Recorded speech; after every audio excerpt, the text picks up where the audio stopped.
President Biden is set to go to Glasgow, Scotland for the UN's climate change conference, which begins tomorrow. The president arriving without new federal programs after Congress failed to reach an agreement on his revised spending plan. Here to break down how the administration is planning to address climate change is Dr. Mark Winfield. He is a professor of environmental and urban change at New York University. Thank you for coming on the show tonight. Good evening.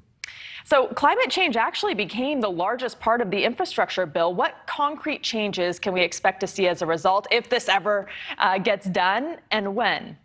Well, hopefully it will be done in some way. The largest parts of the bill are around incentives for renewable and other low carbon energy sources, particularly in relation to the electricity system. There are also provisions related to subsidies for electric vehicles, infrastructure to support electric vehicles. There's funding for public transit. So a number of other dimensions of this, but the primary focus is on decarbonizing the electricity system and providing financial incentives for doing that. The Biden administration is also framing climate change as a national security threat. Do you think that will bring Americans to rally behind this agenda? One would hope.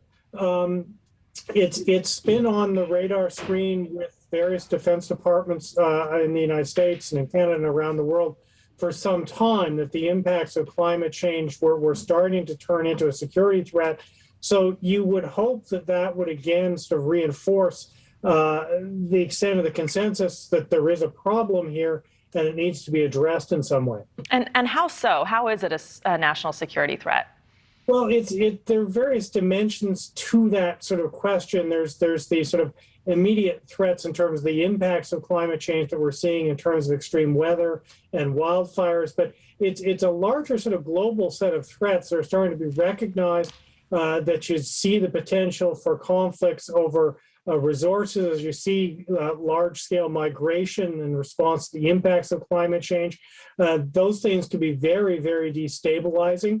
And are the sorts of things, some people have already suggested that part of the conflict in Syria has been around environmental resources and especially water. So it increases the general degree of instability. It gives another cause for conflict over resources into which the United States or Canada could be drawn. President Trump withdrew the U.S. from the Paris Climate Accord. He systematically loosened Obama-era environmental standards across the board, basically. President Biden immediately reversed course, but has our credibility been restored in the international community when it comes to climate change, or do our allies see this as something that could again flip in a few years?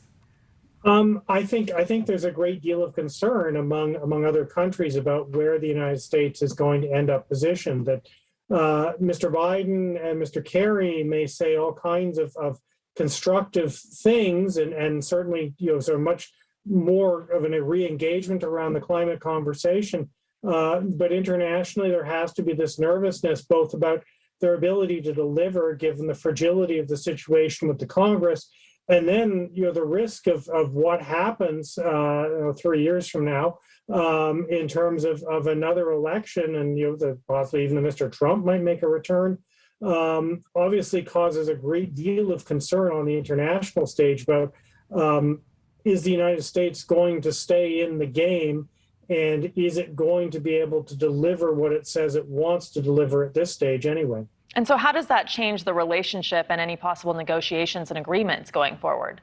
Well, it changes the dynamics profoundly. That if Mr. Biden and Mr. Kerry are in the situation where there are very serious doubts about their, not about their intentions, but their ability to actually deliver domestically on anything they commit to, that weakens their position very, very significantly, both in moral sense, but also in very practical terms, because this conversation in Glasgow is now turning more and more to the need to deliver as opposed to commit.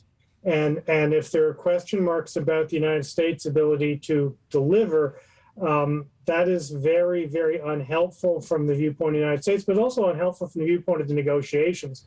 Because if the U.S. isn't looking like it can deliver, then other people are going to feel they don't need to commit to deliver either.